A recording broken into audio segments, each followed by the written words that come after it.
My name is David. Coming here in this Bay Area is really coming back home. Actually, I just worked 20 years nearby in Fremont. So when we're coming here, and I was a computer engineer, and I was doing the IC design. So I'm familiar with mental graphics. I used their tools 20 years ago, and Synopsys and Cadence. And I designed the CPU and designed the GPU. And I designed, I didn't design the TPU, but I was way before the NVIDIA. I designed, I'm part of the first graphics chips design. So that's my background. But then 20 years ago, I become a Christian, become a Jesus follower. And so I quit my job. I gave up all my properties and everything and living a new life. And so I become a pastor. And I was pastoring a church here in Fremont. And 5 years ago, I go back to Taiwan. Maybe just to take care of my mom, I take a sabbatical for 6 months. And then when I go back to Taiwan, I see the economic situation there. The Taiwan economy is doing good, TSMC and all these big companies. But then there, the inequality is really bad. And I saw people like sleeping on the streets and in the Taipei station. So I was wondering what's going on. So, and then I studied what can I do really to help people. So actually I volunteer my time to the food bank. And when I was volunteering there, somebody come up to me and he said, "Hey, Pastor, I can speak English. I graduated from college." And I look at him, I says, "Why are you here? Why are you not working?" And he was like, "Oh, my family has a status of poverty, and if I work, I get money. It's not much money, so I'd rather just stay home and get food here." And as I was like helping them, sending them food, I was like, I'm not really helping people here, by just giving out food, right? These people, they just take it for granted. And I know that in Taiwan that we have this many volunteers, and Taiwan is actually known for doing charity and helping people. Actually, we had Siji here today. They have more than 1 million volunteers in the world and helping hundreds of countries, right? But then I was thinking how I can make this even better, to really help people.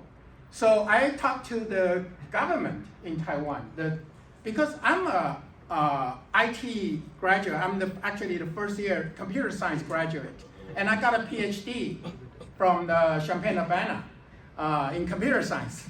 So I was thinking now, even though I'm a pastor now, can I still use my education and really help for the humanity? How can I turn the technology for good? And so the last several years, the blockchain come around, right? People use the blockchain for making money, right? And AI come around. And, so I'm thinking that for this technology, information technology, A, B, C, D, E. Okay, A for AI, B for blockchain, C for cloud computing. Actually, we're going to Amazon to see the AWS, and these are cloud computing. And D is for big data. And what's E? ERP. I bet many of your companies are using ERP. But then most of the MPO in Taiwan, they couldn't afford to use the ERP system. It costs millions of dollars to develop. So what I did is in Taiwan, I talked to this government, but it didn't work. Okay, so today I'm coming here to tell you this economic new platform system because I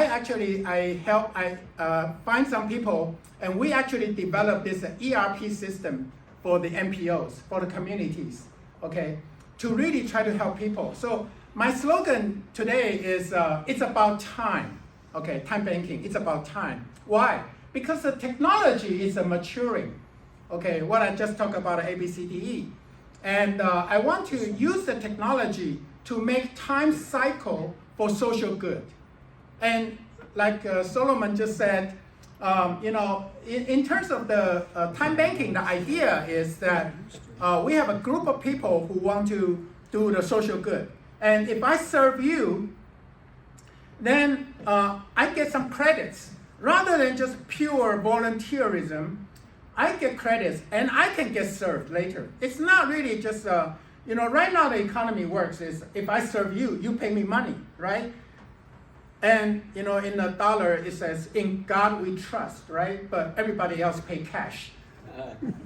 Okay, I don't trust you. I only trust God. So God has credit, but you pay cash. But in the time banking, it's different. Okay, in the time banking, it's, if I serve you, I get credits, but it doesn't need to be in the form of money. It's a time token idea, all right? But we need to have a way to make sure this really works, because we don't want people to abuse the system, people taking advantage of this. So right now, when the technology like blockchain comes around, we can actually track, how the service are going, okay? So as we go, the technology like AI and all these will be part of it. And actually, I developed an ERP system for the church. So one of the church that we use this system, the time banking, we have like college graduates. They help the high school, they're tutoring them, okay? And the high school, they tutor the elementary kids, and also the elders, they're making foods. And everything, all these, there's no money involved. Everybody using their time credits. And even we have like professionals come in and teach the college kids how to do AI, how to do blockchain, how to even learn to program the ERPs. And all these are done in the time token. And we have a thriving community. People are helping people without using money. Okay, and let me tell you just some stories, the time banking. Okay, it sounds really flourishing, but it's not that good always. Actually, time banking has been around many, many years, actually even more than 100 years. And actually, 5 years ago when I started this idea, I bring in Tim Jenkins from South Africa. They have the time banking system there. And it actually worked for those communities, and then it spread to the many countries. But then, because that technology is many years ago, they didn't continue. Why? Because it's done by the NPO. They don't have the corporation support. Okay, so it's not a sustainable model. As technology keep going, we need to have the corporation to join in, to help in. Okay, when the government in Taiwan, they think this is a good idea, they want to do it, but then the problem with the government is every time they switch the government, and that system didn't continue. It's not a sustainable model. So this year we have this Rich Fish, that's James and their company. They want to they bought a e-commerce system. Okay, it's called New Retail Company, and they have an e-commerce, and they want to turn this is a public company. It was for profit before, but this year they decided to turn the company into a social enterprise. So what they do is they are happy to take the points, the time token points, and then for exchanging for the commercial goods. Okay, and then people can exchange services and receive points, and they also can use these points to exchange for the merchandise, and then they pay tax when they do these transactions. So, but when you are doing the service exchange, you don't need to involve taxing. Okay, so this become a cycle for goodness. Okay, people can help people. Okay,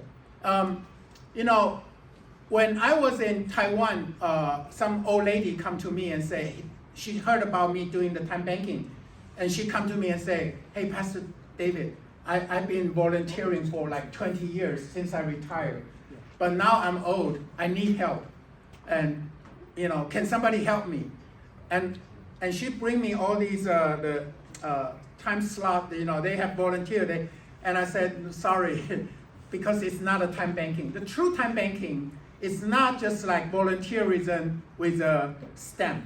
Okay, it has to be a cycle. So you need to put in place a system that people can help people, and you receive services. All right. So quickly, this is our slogan. It's about time and make time cycle for social good. All right. All these technologies. So thank you. And quickly, just to wrap up, I was a director at the company called Cyrex. How many of you heard of Cyrex? Actually, it's a small company competing with Intel when we're making the chips.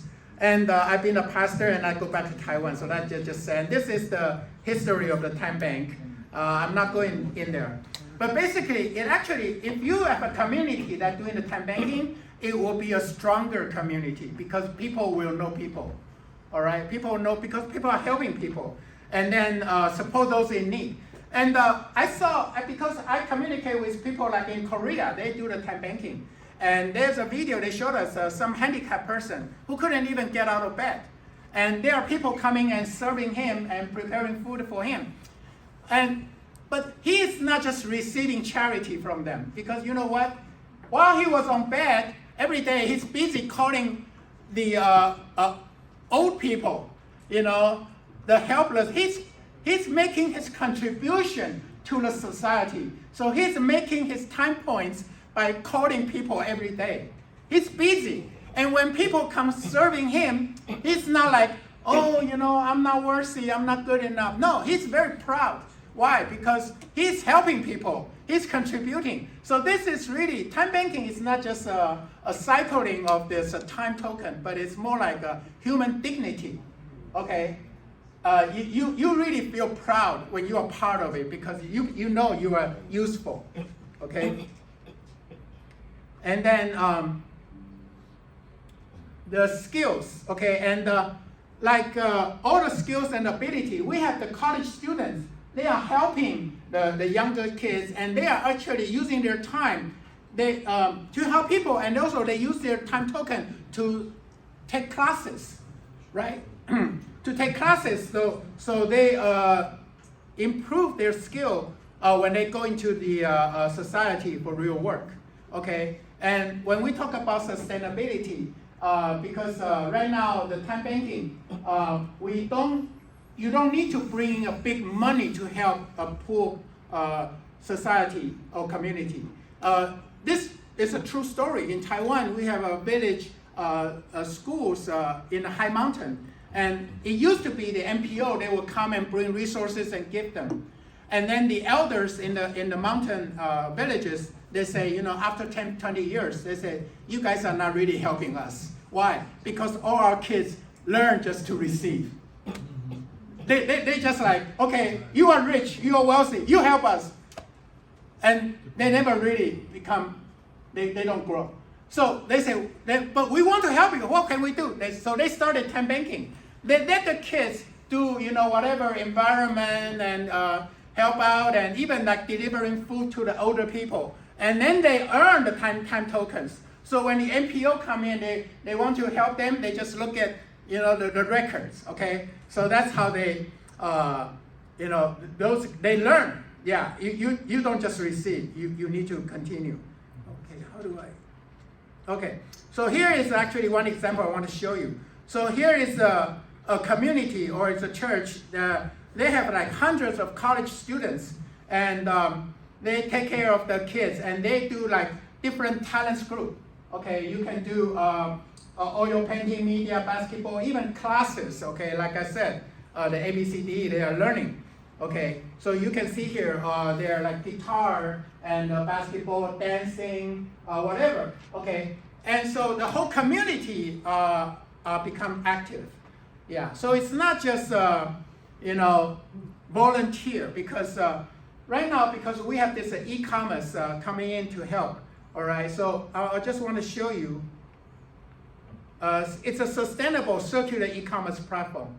So if you are familiar with like ESG, right, our corporation, actually in Taiwan right now, many of the, if you are on the market, your public companies, then you are required to do ESG.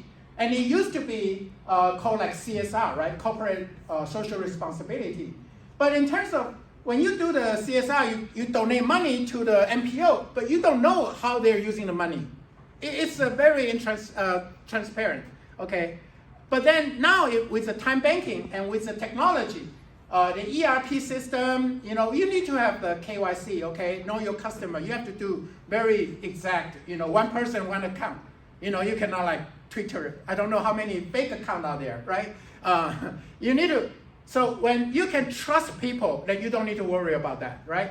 And then we have this, so here is NPO, right? And then we have volunteers. And then here's the new retail. They use the token, the point system platform. And you can do the offline, the redeem token, or you can do the e-commerce platform, all right? So this is the cycle of the points. And then where's the point come from? The enterprise can donate, okay, their ESG money. It's a real money, okay? And then they turn into points to encourage the community to do this helping one another.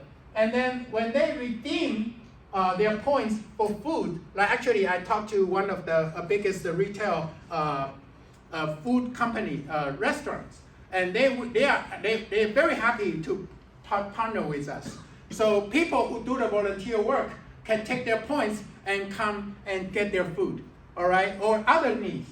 And so whenever it get into here, then you have taxation, whatever happening here, and this is all legal. And this is a new model so that we can encourage the enterprise to participate into this, and the community is become a much better community. Because if you just drive this purely by NPO, the motivation is low. Because actually I talked to so many people, they say after the pandemic, the volunteerism really going down, okay?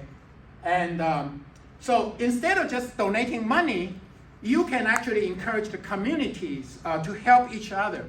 Even right now, just 2 days ago, Barbara says like there are 35 million people losing job or displaced because of pandemic. And then she slashed it and she says 300 million people will be displaced because of the AI, all right? So how do we really help people?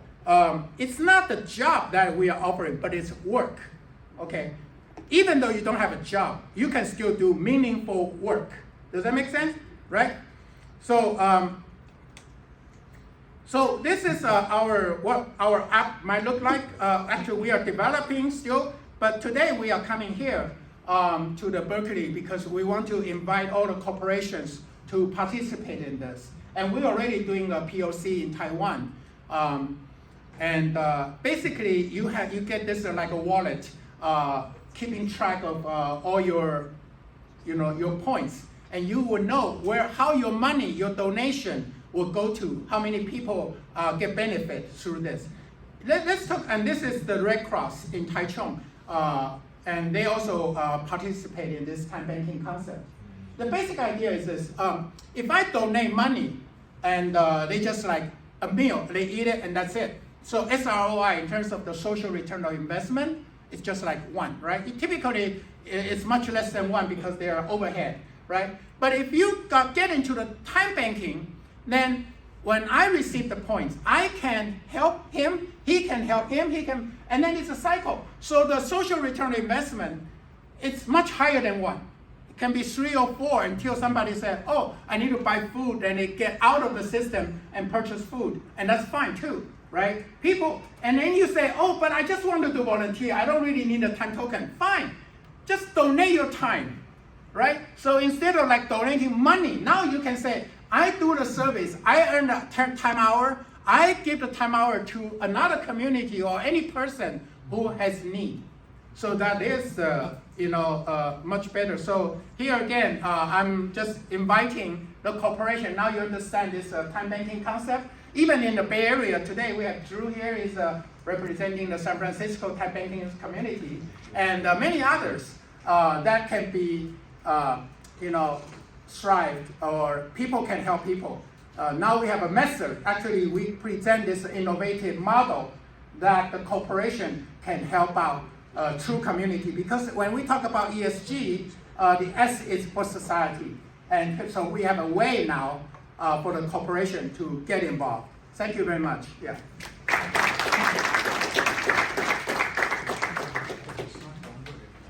Well, can we put the QR code that we can, so some of you can give your feedback? I just want to tell a short story. When I was growing up in a small village in India, it was post-British, currency pounds went away, and so we didn't have currency, so people, my grandfather who was a farmer, used to go and take his whole group, and they worked and made the other farmers did the other farm, and those people came and worked on our farm, and when we exchanged for food and rice bags, we exchanged what we grew. There was no currency, there's no dollar bill, there's no rupee bill. It was mainly the time that people spent in the villages. We blessed one another with our time and talents and those sort of things. That is a much stronger economy. We don't have printed money, inflation, Federal Reserve Bank, Central Reserve Bank.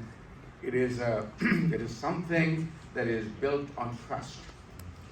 And as the economies of the world might fail one day because of all the bubbles we're printing, we may go back to the basics like this. A village in India would be much safer than probably the city of New York. Why? Because there's trust, there are resources, there's time, there's community that could be exchanging value for value, rather than some inflated fake money that we're printing, right? So in a way, can we scale that? What is good for a village is it good for the world. That's something that takes open innovation, right?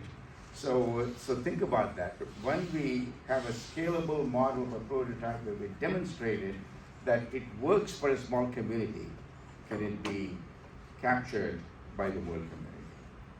So the only way Henry always says is open innovation, when new ideas come into a corporation, the ecosystem kills it because it's a new idea, because the people who are existing there are living off the old system, making money, and they don't like new ideas.